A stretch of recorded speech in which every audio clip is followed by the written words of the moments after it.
This man is one of the reasons why I'm wearing a Pixar t-shirt, which is maybe a little kiss-ass, but I thought I'd give it a go anyway. Hello, Ed. Welcome. Welcome to London. How are you feeling? Thank you. I'm feeling good. And I Excellent. actually haven't seen that T-shirt before. Have you seen this one?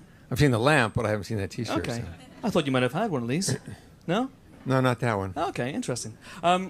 So you've written a book, Ed, called Creativity, Inc., which is partially about the history of Pixar, but also partially about your own management techniques. Why did you write this book now? Well, having spent 20 years on one dream of coming up with the first animated film, then another 10 years trying to keep Disney or keep Pixar on track, and then the next 8 years trying to turn Disney around. Yeah. There were a lot of principles that we worked out, and we just thought through a lot of things, and it was clear that after we changed Disney that a lot of the ideas, if not most of them, also translate into other environments. And I wanted to be able to talk about them and say what we were doing that was different. Okay. And what was different about what you were doing? What I was trying to capture was it came from an experience of while we were building Pixar and while we were failing as a company. So Pixar initially failed. We were fortunate in that we had Steve Jobs and John Lasseter, and that we had some remarkable people there. But initially, we just kept making mistakes. None of us knew what we were doing.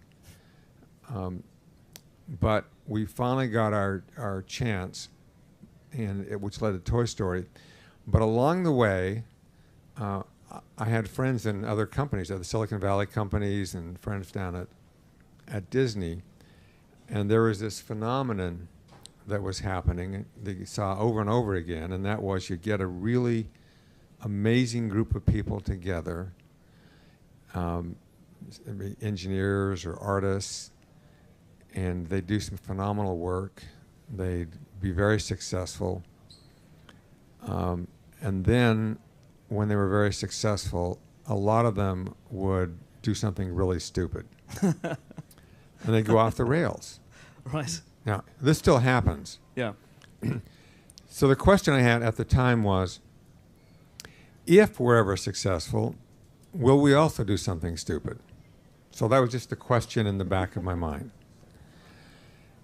And when we finally got our chance to make Toy Story, and we finished the film, and we went public, and we started to move on to our next movie, which is A Bug's Life, we found that there was one group in there who was very unhappy.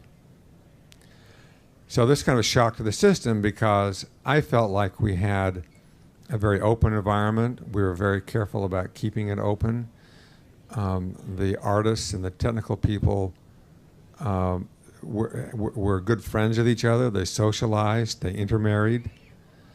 It was just a good feeling in the group. But the production people that we had brought in from Hollywood were unhappy at the end of the film.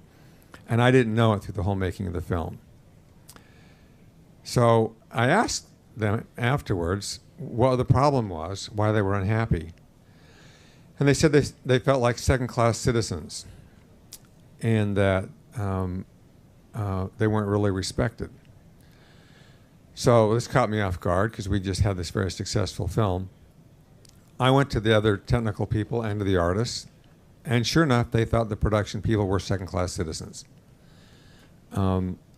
So there were two big questions that hit me at the time. The first one was, I thought I was on the lookout for this, and I had still missed it. The second one was, what was the problem they were complaining about? It was what was this issue that made the production people so upset that others felt that they were second class? And so I realized there were some deeper issues going on that were really hard to see. So I started down this path of trying to figure out what are the hidden problems that are getting in the way, and why are they hidden? And in this case, our very success was enabling people to cover over problems. And I mean, to this day, I still think it's a phenomenon that success hides problems. But as we dug deeper and deeper as a group and we gained more experience, our whole philosophy, the way we thought about things changed. And all of it led to just a way of looking at things, which has enabled Pixar to deliver 14 hit films in a row and turn Disney around. Yeah. I mean, that must bring with it a certain pressure, though, if you're delivering so many hit films in a row, to keep on delivering and keep that snowball rolling. So how do you go about doing that? And well, initially it was kind of a joke. It was like you finish a film, and then you say to the next director, "Tag, you're it."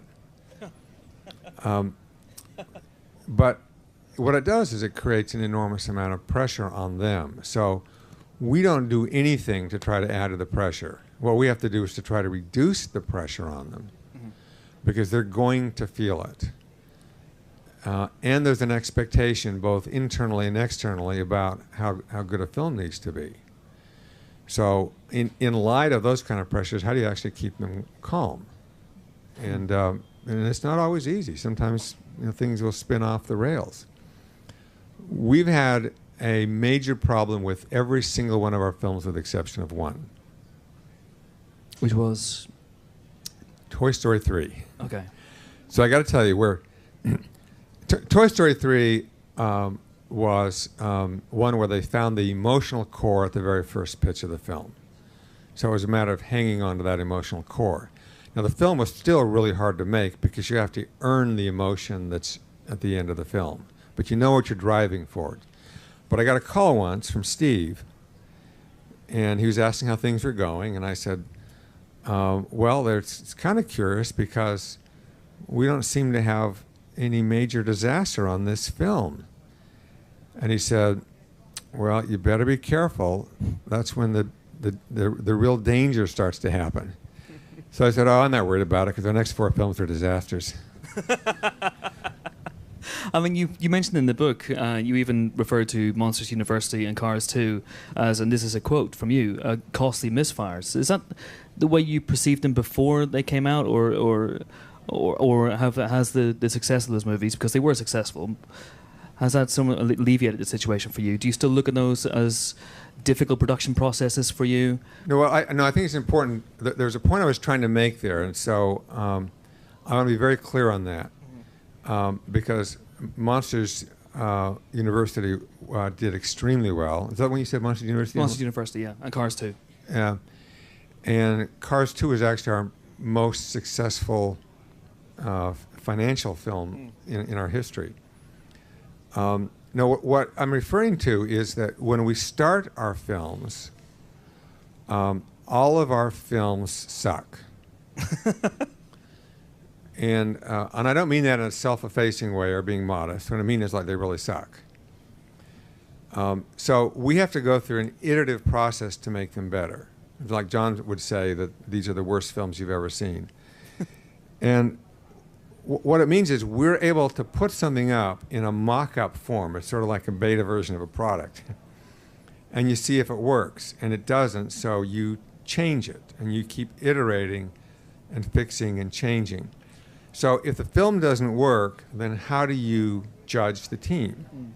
Because we can't judge it by the film because I just told you it doesn't work. Yeah. So the way you have to judge it is by how well the team works together. Do they laugh? Do they solve problems? Are they able to blow up ideas and rethink things? And when they do that, you end up in a great place. And so that's it's one of the underlying principles is the film at the beginning is like an ugly baby, and it needs protection. You don't protect it forever. Yeah. But on the other hand, you do need to protect it, and the mindset for doing something at the beginning is a different mindset than when you're out finally promoting the film. Absolutely, but Pixar, as you've mentioned, I mean, a lot of Pixar movies have had troubled production histories, and Pixar has never been afraid of stepping in and making changes in midstream, or even very, very close to release. There's the very famous story about Toy Story 2, very, very close to release, being changed, scrapped almost entirely, and started from scratch. How do you do something like that while at the same time fostering a sense of creativity within your workforce? Well, what it's based upon as a value is the quality of the film matters above everything else. So if you think about the nature of problems, there are a gazillion little problems, and the people just take care of them. Then you've got middle-sized problems, and middle-sized problems are actually among the best because they help force through change and they alter the way you work. But sometimes you end up with a smoking heap of rubble on the floor. And it's just a mess. Now, you learn a lot from it, but the fact that you restart is actually an affirmation of the values. And we've had this throughout, but we never know when it's going to happen. Mm-hmm. Sometimes, and frequently, it happens early, and we get clues and we can correct it. So a lot of the things went through problems. They got corrected midstream, and then you would never know it at the end because they really turned out great. Sure. Sometimes we do restarts. So we had to do a fairly, well, we did a major restart on Toy Story 2. Down at Disney, we did 2 major restarts. And then on a couple of recent films, fairly midway through, we made a big change to make it work. Okay. And sometimes they just go through evolutionary change. So my favorite one is Up. Mm-hmm. So the first version of Up took place on a castle that was floating in the sky. And the people in the castle were at war with the people on the ground. And there was a king in the castle who had 2 sons, and the sons hated each other. And the sons, by accident, ended up down on the ground, wandering around in enemy territory. And in their wanderings, they came upon a large bird. This version didn't work. The only thing left was the bird and the word up. So the second version, they came up with this prologue where Carl and Ellie start as children, grow up through their whole lives until Ellie dies and Carl floats away in the balloon. That first prologue was 20 minutes long. The one that you saw in the movie was 4.5 minutes long. But the 20-minute one was actually gold. So they went from gold to a diamond. But after Carl floated away, he landed on a lost Russian dirigible. Well, that didn't work. But they kept the prologue. So in the next version, they landed on a tepui. And on the tepui was the bird, and the bird laid eggs, and if you ate the eggs, they keep you alive forever. Okay. And the reason Muntz was on the island was he was hunting the birds to get the eggs to stay alive. Okay. This is too complicated. We're now really late in the game. So fairly late in the game, they get rid of the eggs. And in fact, only a few people noticed this. At the beginning of the movie, Carl's a little boy and Muntz is this late middle-aged man. At the end of the movie, they're about the same age. Well, it's because of the eggs, the now gone eggs. Yeah. It was too late to change them, but nobody cared anyway because it was the emotional impact that worked. So the final film bore no resemblance to the first one. So what we were relying upon was the sense of the director to look for the emotion. Mm-hmm. That's Pete Docter. Every one of these films has a different director. They've got different mindset. They've got things they like that are different. Mm-hmm. And that's what we want. Mm. So in terms of that original version of Up, is that now completely scrapped the minute you think, oh, this isn't working? And how far do you get with it? Is it storyboards, or do you even get to a stage of animation with that before you scrap it? And then once you do scrap it, do you think, well, we're never going to go back to that well again? That's done. No, when you're trying things, it's like you're exploring a territory. You're uncovering a neighborhood. So you work on something, and this happens fairly frequently, and it just doesn't work. So you abandon it and you move on to something else. And then you come up with this other cool idea, but now that idea before, in conjunction with this, slightly modified, actually works really well. So they never forget anything. They just use it as part of starting the territory. And in fairness, on Toy Story 2, they'd actually explored a lot of territory. So when they came in at the last, they knew what not to do. Mm-hmm. So it isn't meant to be disrespectful of the first team. They just couldn't take it all the way through. Okay. So with the second iteration of Up, then, you have the married life sequence with Carl and Ellie passing away in that sequence. Hands up here, anyone who hasn't cried to that sequence. If you haven't cried, you see, look at that. Everyone's cried to that sequence at some point. When the second iteration comes around, does the emotional impact hit you, and is that when you decide to stick with that? Well, as soon as we had that, we knew we had gold. And that's usually the case, is that as soon as you find something which actually gets to an emotion which connects with people, that's what you want to hang on to. Mm. So where films sometimes get stuck is they'll have somebody laugh at something and they'll hang on to that. And hanging on to a laugh is not nearly as important as hanging on to other emotions. Mm. Because the laughter is easier to put in afterwards. So we try to get that arc and the emotion in first, then come back in with the other things which really take it up a level. So emotion's always been the most important thing for Pixar, yes. Beyond technology, beyond developing that technology. And we've understood that right from the beginning. Yeah. And John brought that in.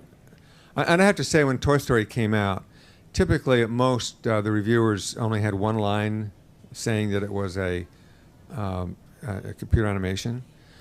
But the important thing is the technical people took a lot of pride in that, because this wasn't about trying to put on a technical tour de force. It really was about telling a story. And when that happened, we knew we had succeeded.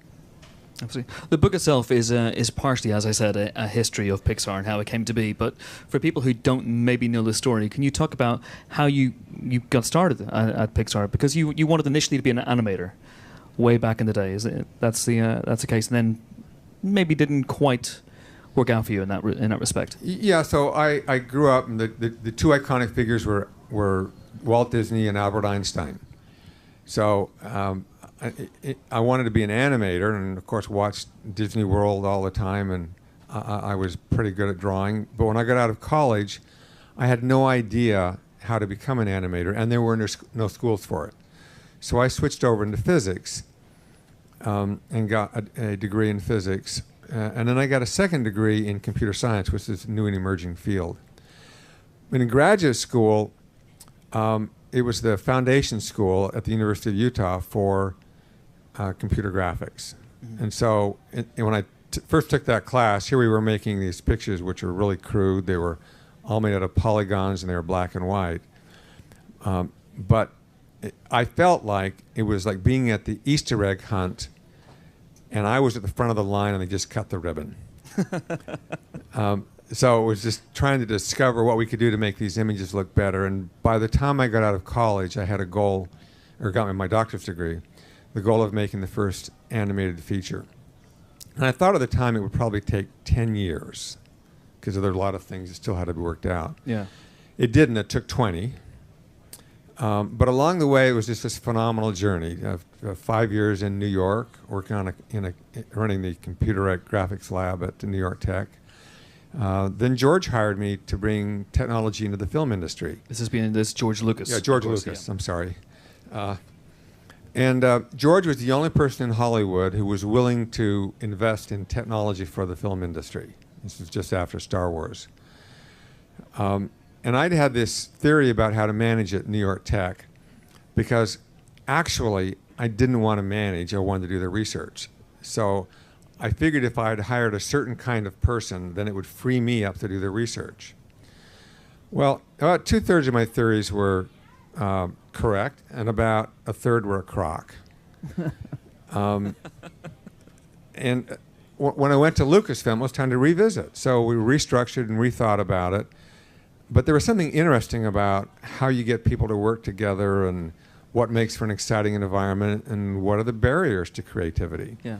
And I define creativity fairly broadly. It isn't just expression, but it's also problem solving. So for me, it applies in a lot of different areas in our lives. So at Lucasfilm, we had this phenomenal opportunity. We brought in people, and then we brought in John Lasseter as an animator, and had him direct some shorts. But it was our good luck that John really wasn't like anybody else, in that not only was he a brilliant animator and storyteller, but he was very open to the technology, and he was very open to having other people rise up. So his first hires were Andrew Stanton and Pete Docter, who themselves were remarkable. But in 1986, we spun out of Lucasfilm, and Steve Jobs bought us. This is just after he left Apple. So, and he had formed Next. And then he liked our values and what we wanted to do, so he bought into Pixar. So these were his two companies that he was running.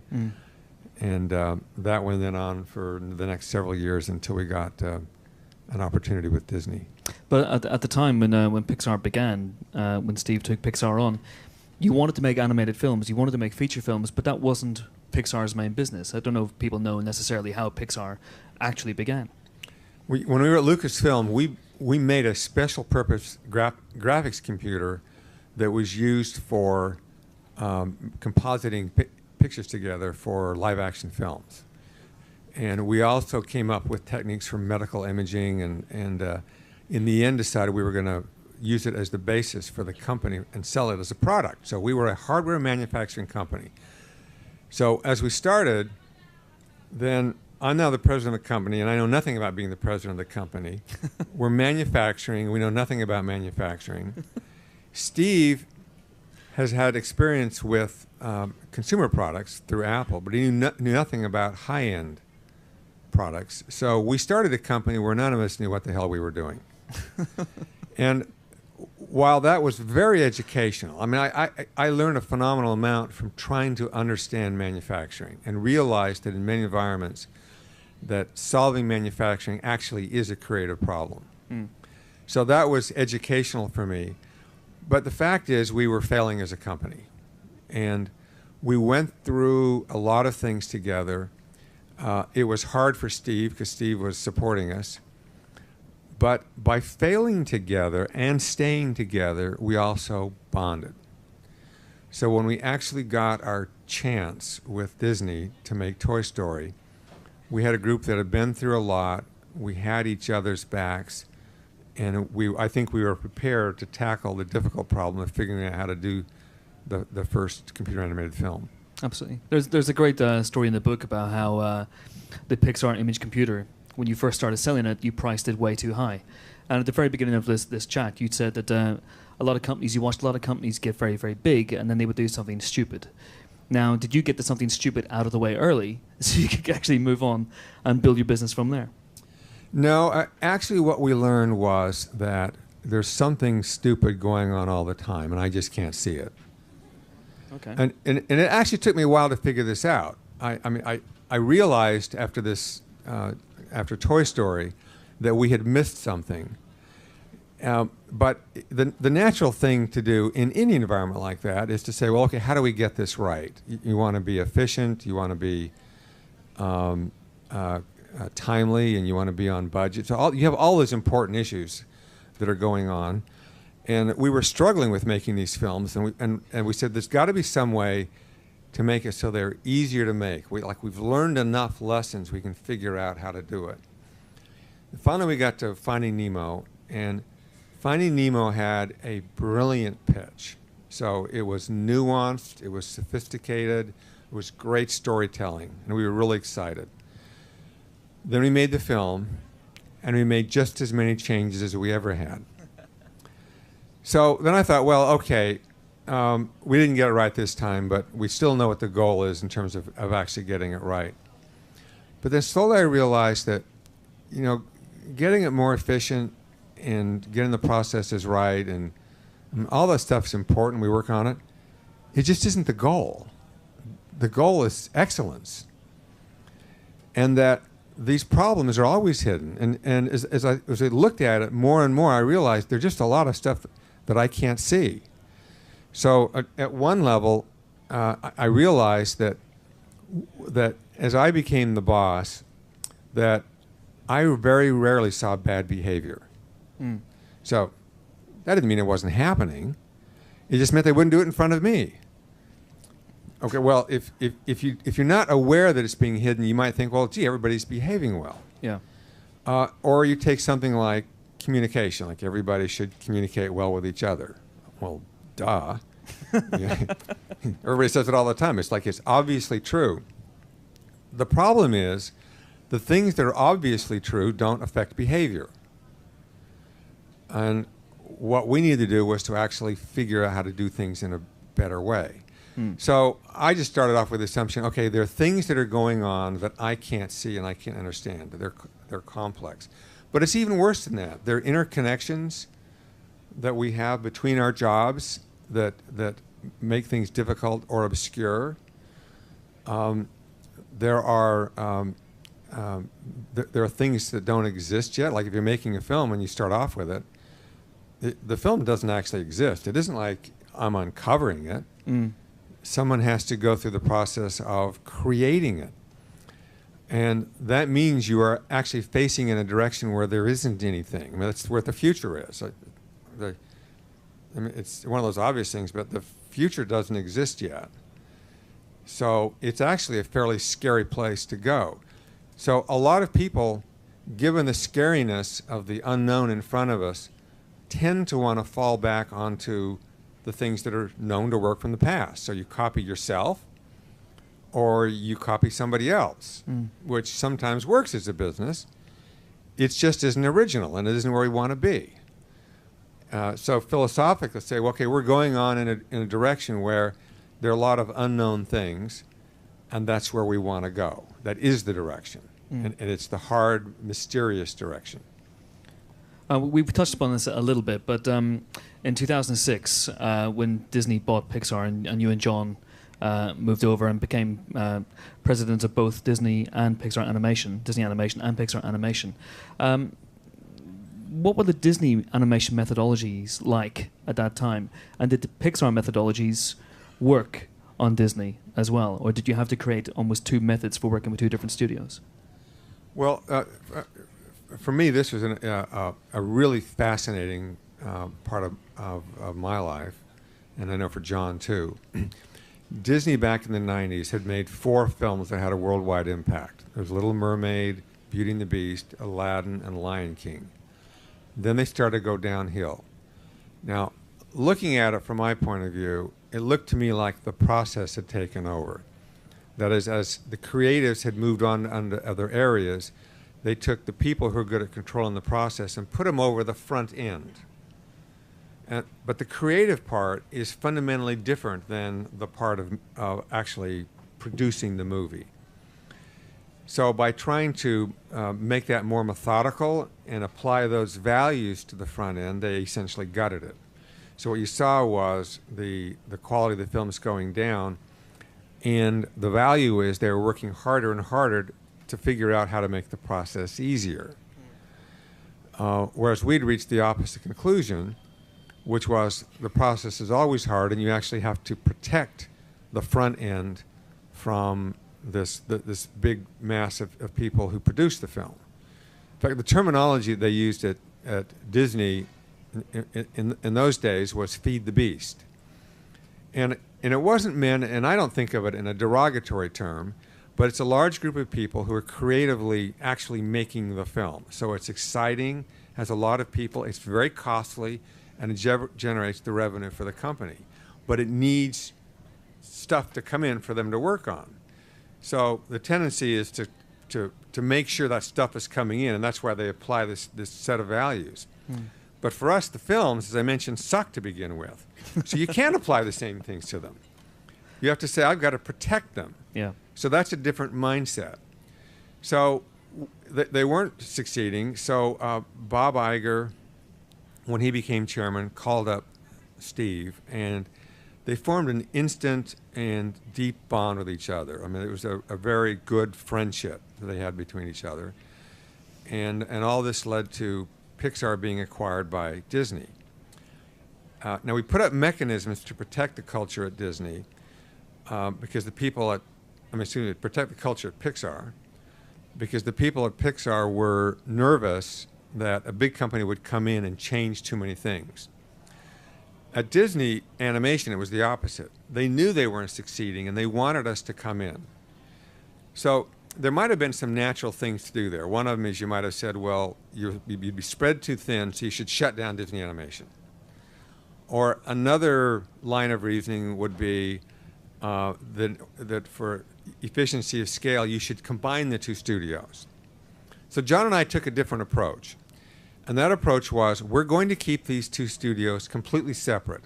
They're not allowed to do any production work for each other whatsoever. And we're going to apply the principles and the philosophy to a different group of people who at that time were failing. So we explained the principles, and there were a lot of things having to do with the way that our brain trust works, that is the way they think about the early development of the story, the way we thought about process, and the way we make it safe to fail and make mistakes. That is, those are all things that sound good when you talk about them, but they take a while for people to figure out because safety is something that can only be earned. You can't tell people to trust each other. You have to earn the trust. And it took around 2 to 4 years for everything to finally click and come together. Every film that we've made since we've been there, and there have been 6 films, have been critically well reviewed, but it was at Tangled where they hit a huge financial success. But they did it on their own, and it wasn't as if Pixar rescued them, because Pixar couldn't do any work for them. So they made the changes. They changed in the culture, and then they did Wreck-It Ralph, which is a very different kind of film and very successful. And then just within the last few weeks, Frozen passed Toy Story 3 to become the highest grossing animated film in history for worldwide gross. So now actually for all films, live action and animated, it's the 6th highest grossing film in history. So here's the key takeaway. It's largely the same people who were there when they were failing. And my view is, and I believe this very strongly, is that most people are creative, most people want to do well, and the issue is not how do you make them be more creative, it's how do we remove the barriers and the blocks. That the barriers and the blocks are systemic, they're hidden, they're hard to get at, but if we get rid of those blocks, we enable those people to become their better selves. Is there a sense of competition as well, though, between the two studios in a way? Now that, as you say, Frozen has overtaken Toy Story 3, does that make people at Pixar go, well, we want our crown back, naturally? Well, I mean, each one wants to do the best, but we worked really hard, and I think people take a lot of pride in this. First of all, they like it when somebody makes a good movie. That's true even at other studios. And there are a lot of things to worry about and fret over rather than sort of a silly competition. I mean, that's really the attitude. And I will say that when Frozen came out, that the crew there noted the number of comments they got from friends from Pixar. And likewise, when Pixar does well, they get the comments back and forth.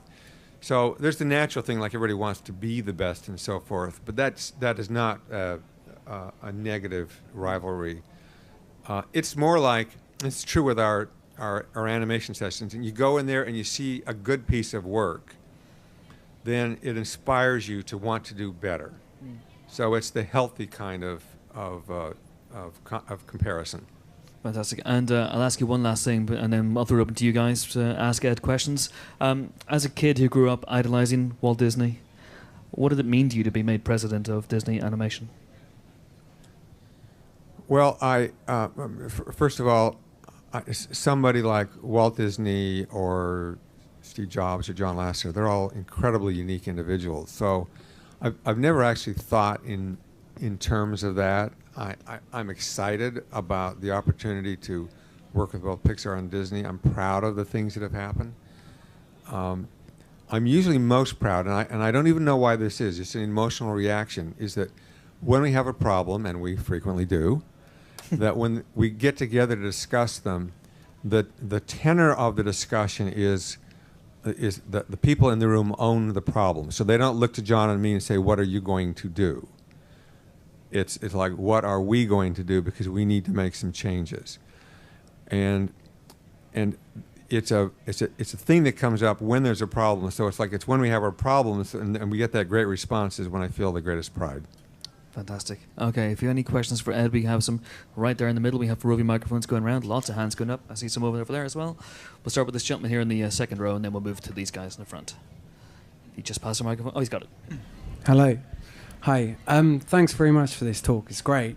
I just wanted to ask a question. I'm a filmmaker, and I wanted to know what your thoughts are about Final Cut, and with your feature films, who should have them? The director, the producer, the executive producers, or the studio? Well, in the world that we're in and that we see, there are three different models for long-form entertainment. So you've got television, where you've got these rooms, and it's a group of people that stay together for a fairly long period of time as they make these series. And as you know, the quality recently on these series can be quite high. Then there is the model in Hollywood, where it's more like a group comes together, they're assembled for a film, and at the end of the film they disband. And then there is our model, where the group of people all stay together and they all have ownership in each other's films. And we have writers who actually have existed in all three models, and they comment on the difference between the models. And the model that we have is the one that we developed, and we use it at Disney and at Pixar, and we and the people around it like it a lot. So under that model, the director is the final word on the film. But there are, and I say this because we've got a collegial arrangement called the Brain Trust, where they give notes to each other, and we intentionally make sure that that group has no authority over the director. And in doing so, we're allowing the director to listen. The fact is, most directors get lost in their movies. And when I say lost in the movie, that means they don't recognize it. So it's getting comments from peers who've been through it that help them see things that they don't normally see. So we protect that kind of environment. But we don't think in terms of Final Cut, because we make our movies 7 or 8 times and we're iterating towards it. If we find that the director loses the confidence of the crew, then we will make a change. So we'll do everything we can to keep that from happening, shoring them up and so forth. All this is behind the scenes, nobody sees it. But when you actually change the director, then it becomes visible. And it's difficult, because these are people who are very talented, and we wouldn't have put them in the position if we didn't think they were talented. But there's some things you don't know until you've got the position, because directing a film is extraordinarily hard, and it's not what most people think it is. So we end up on converging it. So I never hear the term of like the right of Final Cut, because by the time we've got there, the director has directed the film. It's their passion that made it happen. But if we do have something that is inappropriate, I mean, there are certain things that we would not want in a Disney or Pixar film, then we would say that we wouldn't allow it in there. But it's not about, in terms, we even use the term Final Cut. To us, Final Cut's the name of a product. All right. It's got to be their passion that comes through, and we're trying to help them to achieve that goal on the screen. You mentioned the Brain Trust there, and again in the book you talk about how the famous Pixar Brain Trust changes, the content of the group changes. Who's in the Brain Trust right now? For example, with Brad Bird off doing Tomorrowland and Andrew Stanton's on Finding Dory. So there's a change. How big is the group now?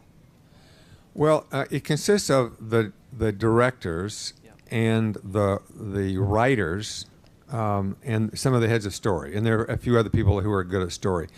It changes over time. As the dynamics change, as the personalities change, then we're continually evolving it. But trying to hang on to this principle of how do you create an environment in which the smart people are able to tell the truth to each other and recognizing there are reasons why people sometimes aren't candid. They don't want to embarrass somebody. They don't want to embarrass themselves. Or a director may send signals that they don't want to hear the truth. I mean, there are all sorts of things that can get in the way. So our job is to protect that environment to make it safe to get at the truth. Fantastic. Yes, please, right here in the front row.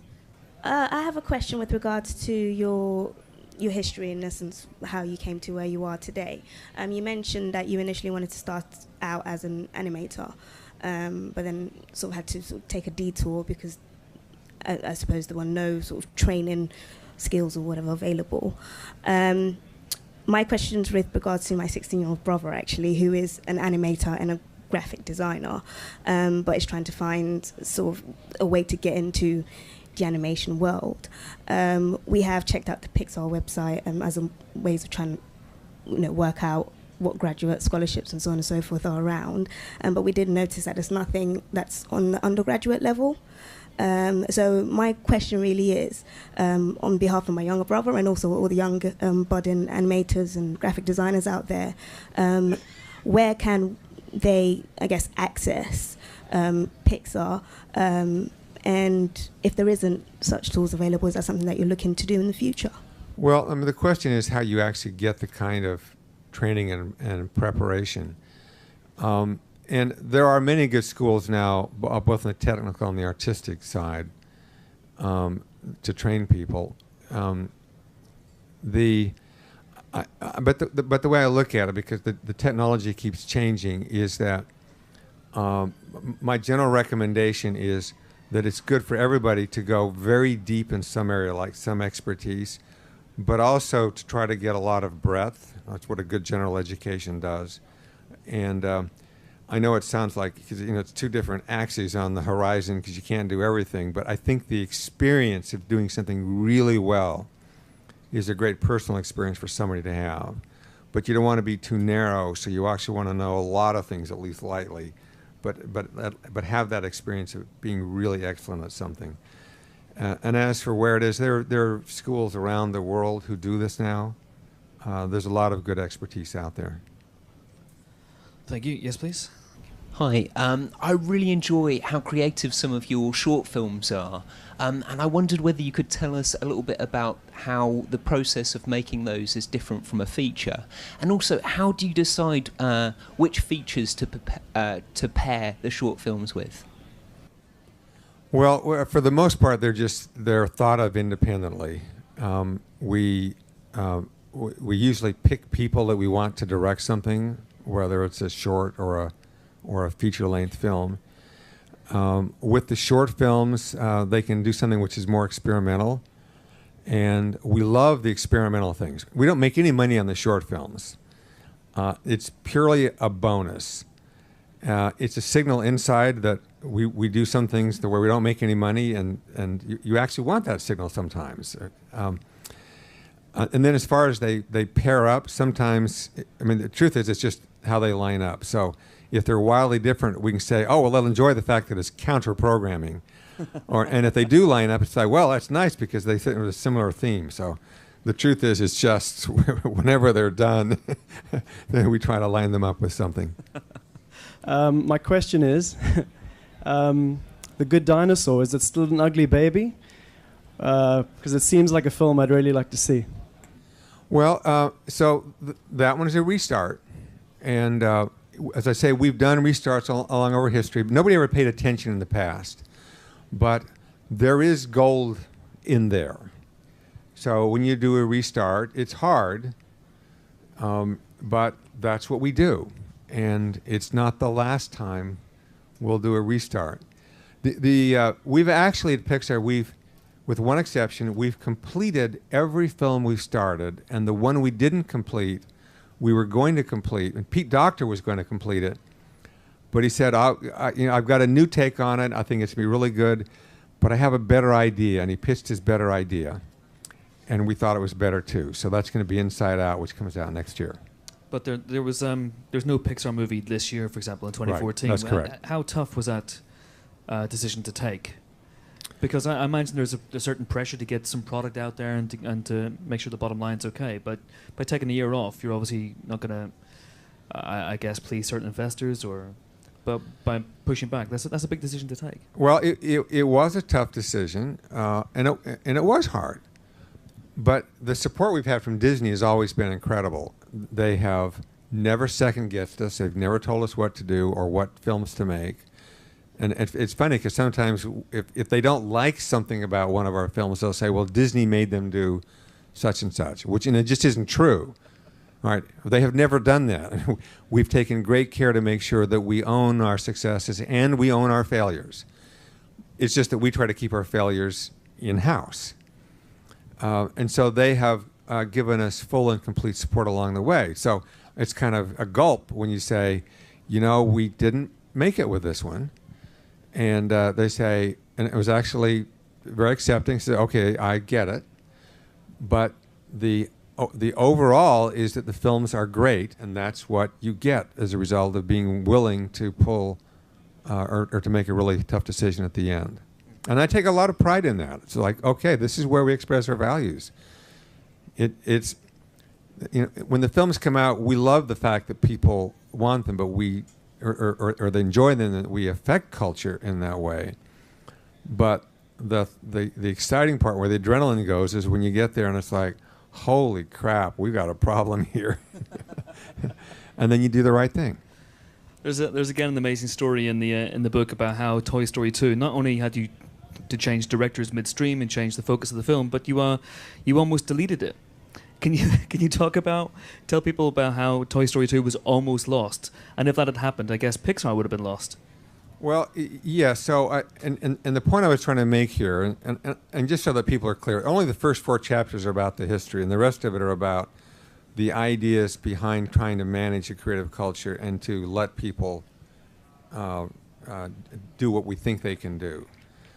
But part of that is the recognition of chance in our lives. And now we all know it, but there's this feeling that a lot of people have that hindsight is 20/20. I mean, it's a common phrase, except that it is not true. It isn't even close to being true. And our ability to figure out actually what contributed to our present is no better than our ability to predict the future. We can predict some things in the future. We see some things in the past, but actually, the things that we are aware of form our patterns about what's true, and frequently they're just wrong, they're shallow, and they can lead us in the wrong direction.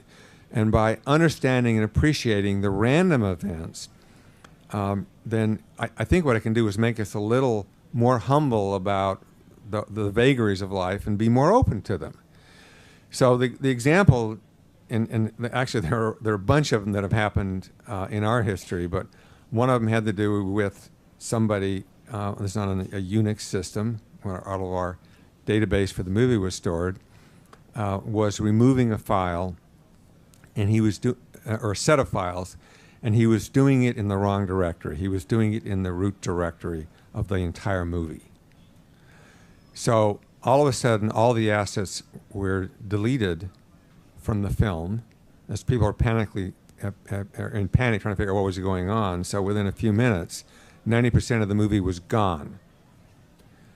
So now this can happen. We've all deleted files. So we don't usually delete entire movies, but this can happen. So this is the reason you do backups. So you go to the backup. We discover this an accident. We didn't realize this, but they had stopped functioning a month ago. We had no backups. So now we're screwed. But our supervising technical director, it turns out, had just had a baby, and in order to work from home, she copied the entire movie onto her computer, took it home, worked from home, and then now was back at work again and had kind of forgot about it until this event came up. And then she said, oh, wait a minute. I think I've got this on my computer at home. So they drive over to Marin, wrap it up in blankets, and drive very carefully back over the bridge to restore the movie. And, you know, I look at it and say, well, the consequences would have been disastrous. As it turns out, we were okay with it, but they're the kinds of things that happen. And we, you know, she may not have had a virgin home, in which case bad things would have happened. But it's just the nature of things that they happen, and, you know, sometimes you're okay with them, and sometimes they're incredibly fortuitous. Mm. I can think of a lot of things that went our way. Most people don't even know about them. Mm. And if they wouldn't have happened, then there would be no Pixar. And very few people are aware of those things. Absolutely. Always back up your backups, folks. Yes, please. Thank you. So Henry Selick said about CG animation, and I don't personally agree with this, but he said a lot of it is beginning to look very homogenous. So I was wondering what your thoughts are on that, and also about whether hand-drawn animation is going to return to Disney. Well, first of all, on computer graphics itself, initially it was very crude. And then for those of us in the field, and there's a whole academic field across the world that participates in trying to solve the problem, we use reality as the benchmark. And then we reached the point where actually things look pretty darn real on there, and sometimes it's hard to tell. And actually, usually it's hard to tell nowadays. But then there was the notion of, okay, how do you actually get to things which are that are beautiful but not real? They're artistic. So Up is an example of where it's not photoreal, it's not hand-drawn, it's got the artistic sensibility of Pete and that crew. And this field continues to change, and if you look at computer or technology and animation and so forth, the hardware keeps changing, the underlying software keeps changing, and the experience base in this field keeps changing. So there's nothing about this which is stable. So you will continue to see changes, and we want that to happen. We want them to be able to push off in new artistic directions. So we will do that. So I don't think it's a homogeneous, but on the other hand, it's clear that sometimes the effects are not used wisely, or they're a distraction, like more attention is put on the effects than they are on the story. But that's actually not anything about the effects themselves. That has to do with the discipline of the director in putting the energy in the right place. And they either do it or they don't do it. And with hand-drawn animation at Disney, is that going to return? What we did is hand-drawn animation had been shut down at Disney. So we brought it back, and we made Princess and the Frog. And it was really an incredible experience. The film did okay. It was critically very well reviewed, but for reasons which I won't go into here, it was released 5 days before Avatar. And the consequence of that was that people saw the name Disney Princess and the Frog, and they said, oh, this is for little girls only. So it was put into a bucket. And because of the incredible buzz around Avatar, nobody revisited their preconception of what it was, and we couldn't break through that. And it was the reason we changed the name of Rapunzel to Tangled, was we wanted to give the film a chance to stand on its own without people putting it into a preconceived bucket. So we were very proud of the fact that we brought it back, and the artistic level of that was as good as it ever has been done at Disney. The problem we found afterwards was that basically, with the exception of two of the directors, all the other directors wanted to do 3D animation. And the rule we came in with was that we have to let the studio be led by the artistic sensibility at both studios. So we did not say to Disney, you are a 2D studio and Pixar's 3D. We didn't say to Disney, you do princess films and Pixar does these kinds of films. We said to each, basically you have to follow your artistic sensibilities, that it would be wrong for us to try to impose that. And it was actually their movement over into it which said that we couldn't keep that full pipeline going. We have a lot of those people there, and we still do some things. I mean, you saw that Mickey, the Get a Horse short. We had a combination with Paperman. So we love that. And there's a diversity at Disney, which is there's a greater diversity at Disney than at Pixar because of this hand-drawn component that they have. But I would say that the two groups, which are now very strong, have very different personalities. And we've achieved the personalities by letting them develop in their own way and by not trying to define what they are or what they aren't. So that was actually the story behind that. Our hope was that more people would pick it up and keep it going, but to hold true to the spirit of what we're saying, we had to let them make the choice.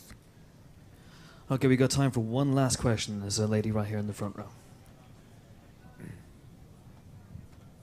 In computer animated films, you have very, very technical people like graphics programmers who are, often very technical, and you have artistic people like animators. And how do you bridge that gap and manage the interactions between those two groups of people and get them to work together and communicate together? Well, part of a group having ownership is we work hard to make sure that they all feel this. So we have, like the finance group that's part of the team feels ownership in the protecting of the film. So there are a number of things we're doing to make sure that the ownership is spread across it. The other thing we recognize is that there are certain people who specialize, but there are a lot of people who are fairly diverse. That is, they're trained technically, but they've got good eyes for lighting or for layout or for using the tools. So if you were to ask the question, how many people are artists and how many are technical, right? There is no line. There is a continuum. And people fit anywhere on that continuum. So the question actually no longer has meaning to us in terms of how they're even divided up.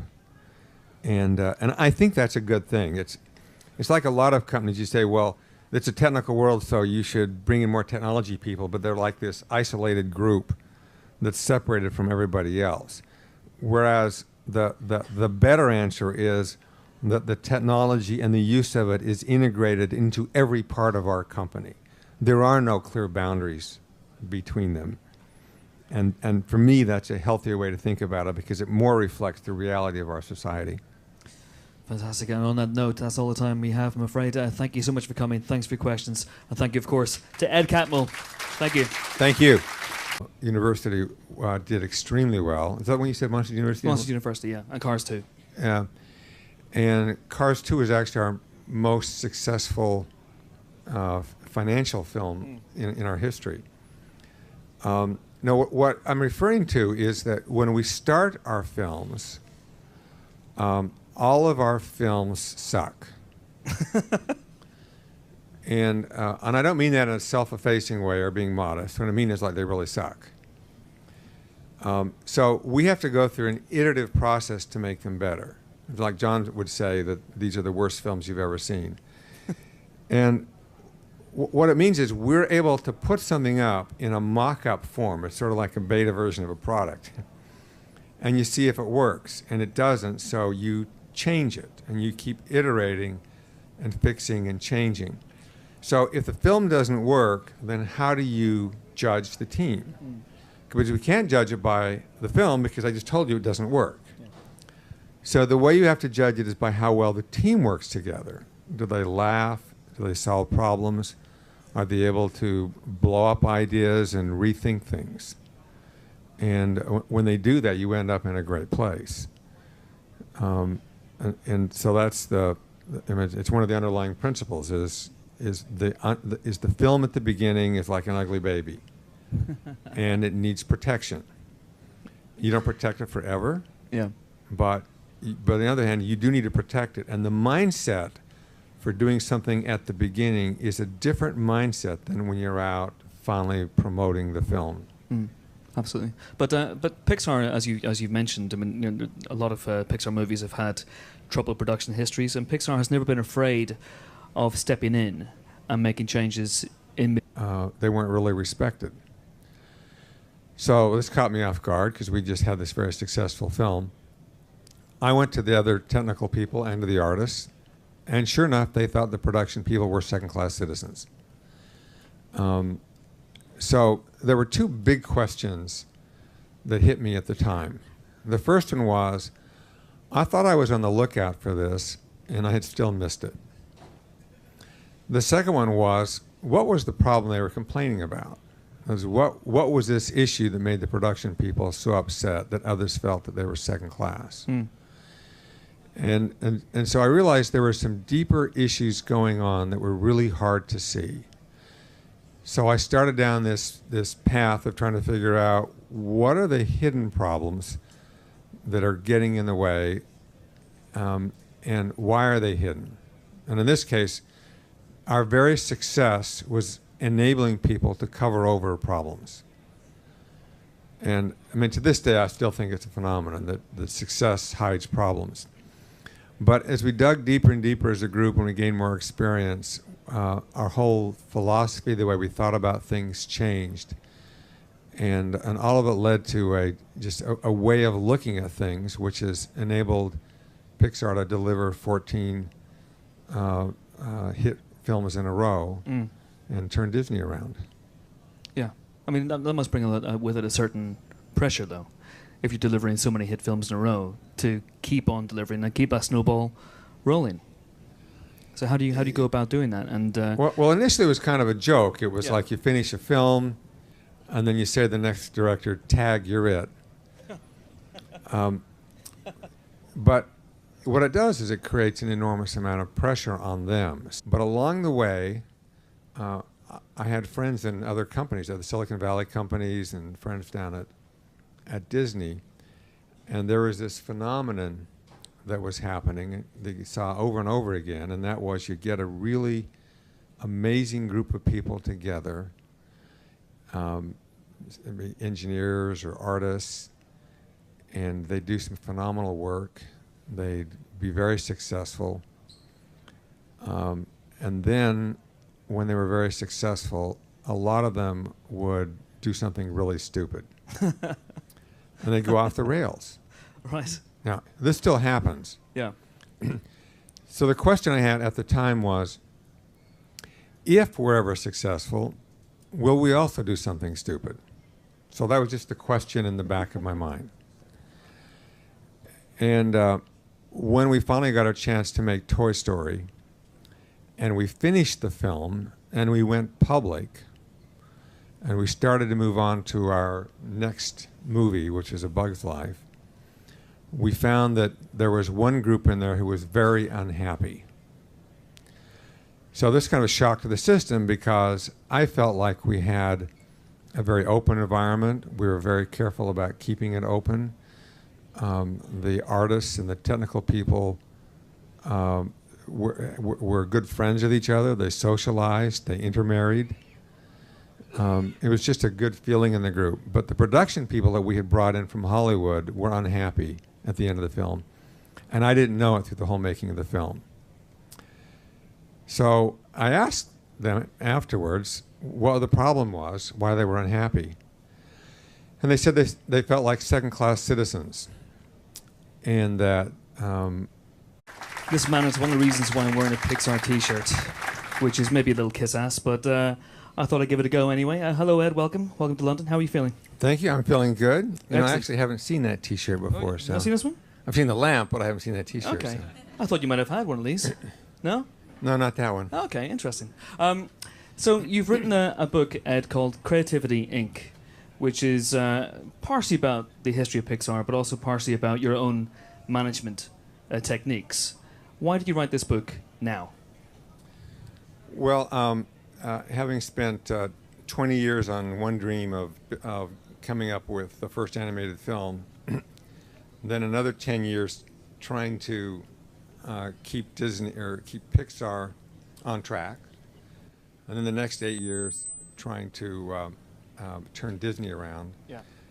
There were a lot of principles that we worked out, and we just thought through a lot of things, and it was clear that after we changed Disney that a lot of the ideas, if not most of them, also translate into other environments. And I wanted to be able to talk about them and say what we were doing that was different. Okay. And what was different about what you were doing? What I was trying to capture was came from an experience of while we were building Pixar and while we were failing as a company. So Pixar initially failed. We were fortunate in that we had Steve Jobs and John Lasseter, and that we had some remarkable people there. But initially, we just kept making mistakes. None of us knew what we were doing. But we finally got our chance, which led to Toy Story. So we don't do anything to try to add to the pressure. What we have to do is to try to reduce the pressure on them, because they're going to feel it. And there's an expectation, both internally and externally, about how good a film needs to be. So in light of those kind of pressures, how do you actually keep them calm? And it's not always easy. Sometimes things will spin off the rails. We've had a major problem with every single one of our films with the exception of one. Which was? Toy Story 3. Okay. So I got to tell you, Toy Story 3 was one where they found the emotional core at the very first pitch of the film. So it was a matter of hanging on to that emotional core. Now, the film was still really hard to make because you have to earn the emotion that's at the end of the film. But you know what you're driving for. But I got a call once from Steve, and he was asking how things were going, and I said, well, it's kind of curious because we don't seem to have any major disaster on this film. And he said, well, you better be careful. That's when the real danger starts to happen. So I said, oh, I'm not worried about it because the next 4 films are disasters. I mean, you mentioned in the book, you even referred to Monsters University and Cars 2 as, and this is a quote from you, costly misfires. Is that the way you perceived them before they came out, or has the success of those movies, because they were successful, has that somewhat alleviated the situation for you? Do you still look at those as difficult production processes for you? No, well, I think it's important. There's a point I was trying to make there, and so I want to be very clear on that, because Monsters